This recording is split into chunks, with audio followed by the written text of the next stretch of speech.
Today I will speak on Tennyson's great poem, In Memoriam, which I have titled as Water of Life, a Study in Memoriam.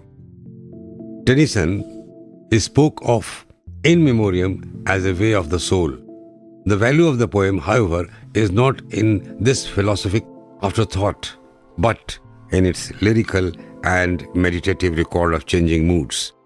There is the gradual healing of grief with the continuous and widening of love, so spiritualized that it can exist without the presence of the beloved. According to A.C. Baugh, from both the poetical and philosophical points of view, this dichotomy is part of the lasting attractiveness of In Memoriam. The concessions to the scientific spirit have been decided as feeble attempt to rescue something from the wreck of creeds they express characteristic Victorian state of mind. In Memoriam, moved by grief at the premature death of his friend Arthur Hallam, Tennyson sets down his thoughts on life and death, revealing the anguish of the search after grounds for belief in immortality and the torment of the modern and oscillating between the hopes offered by Christianity and the negations of science. Deliberately quiet and even in the tone and made up of short stanza, it is one of the most beautiful elegies in the language. It is also Tennyson's most truly philosophical work. Tennyson had ambitions to make his poem much more than the expression of merely personal feeling. It must be remembered, he said, that this is a poem, not an actual biography. I is not always the author speaking of himself, but the voice of the human race speaking through him. When, on the other hand, Tennyson generalizes his feelings and takes upon himself the burden of speaking for the human race, the poetry is far less acceptable. Yet, it was this aspect of the poem that gave in its astonishing popularity. Writing on the use of local color in the poem, Pinion says that undoubtedly the most memorable impressions of In Memoriam were natural scenes, whether panoramic or glimpses near and far. I climbed the hill from end to end. Of all the landscape underneath, I find no place that does not breathe some gracious memory of my friend. I repeat the poem again. I climbed the hill from end to end. Of all the landscape underneath, I find no place that does not breathe some gracious memory of my friend. So profound and tragic. These glimpses are obviously not from different places, but also from different seasons, and they are in record with the poet's moods and feelings. These scenes are steeped in the poet's emotions. F.B. Pinion is of the opinion that In Memoriam is highly a speculative religious poem. In Memoriam, the different moods of sorrow, as in drama, are dramatically given. He writes, and my conviction is that fear, doubts and suffering will find answer and relief only through faith in a God of love. It was meant to be a kind of divine comedy ending with happiness. Huxley wrote that Tennyson was the only modern poet, perhaps the only poet since Lucretius, who had taken points to study the work and methods of scientists. The study of natural life, geology and astronomy had led to conclusions which cast doubt on many of the fundamentals of biblical Christianity and made them appear to many what Carlyle called Hebrew old clothes. Tennyson could not accept ready-made faith. He knew that, although fundamental problems are the same from age to age, creeds change forms as knowledge grows. With faith that comes of self-control, the truths that never can be proved. He could not ignore the discoveries of modern science, but wisdom was higher than knowledge. Until we close with all we loved and all we flow from soul in soul. With Keats, Browning and St. Paul, Tennyson believed that life is a value of soul-making. The water of life which arises in our spiritual rock comes from Christ, the strong Son of God, immortal love, who is one of the Creator.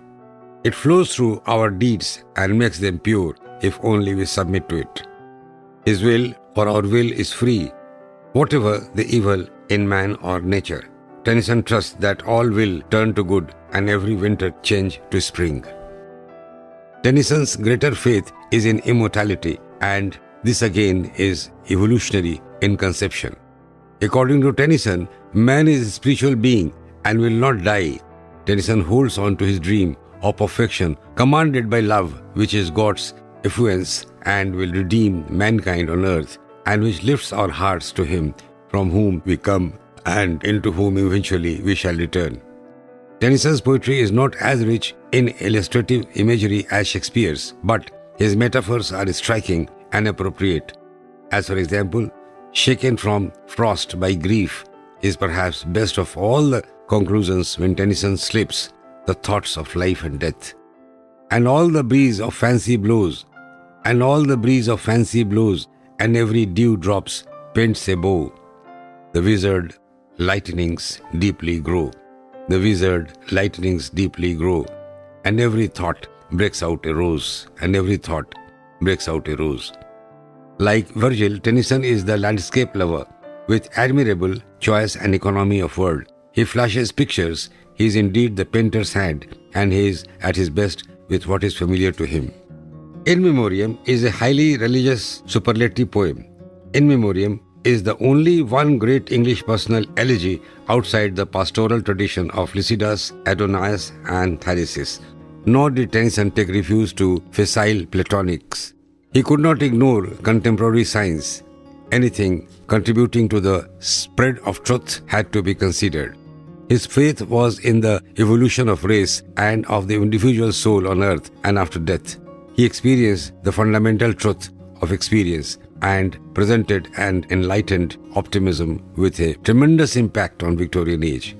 It voiced the anguish, questioning hope and faith. There is a progression in the poem. First, we have bitter grief, which changes slowly to stoical endurance, then renewing faith in conflict with doubts and regrets. Then, despite minor grievances, come peace of mind, happy recollections of Hallam, and answered sense of spiritual communion, and finally, supreme optimism for the future of man on earth, and joyful belief in the progress of souls in states beyond until supreme felicity is attained. According to T.S. Eliot, Tennyson's greatness lies in abundance, variety, and competence. To Eliot, In Memoriam is a message of hope and reassurance to the fading Christian faith. It is not religious because of quality of its faith, but because of the quality of its doubt. Tennyson attains spiritual height where he says that man is not a machine like Paul. He had fought successfully against death. In Memoriam is a sad poem but ends on a cheerful, happy note. It will be in fitness of things to say that In Memoriam begins with a funeral and ends with a marriage, begins with death and ends in promise of new life, a sort of divine comedy, cheerful at the close. Tennyson belongs to the great tradition of English poetry. Here and there an expression, perhaps a single word, echoes a classical poet like Dante or Shakespeare or Milton or Wordsworth, and many is enriched with overtones of associated thought and sentiment. The lyrical notes are the echoes of the unique lyricism and imagery of Blake, sometimes recalling Herbert, sometimes the style is conversational, rhetorical, elaborate and forced, sometimes sentimental.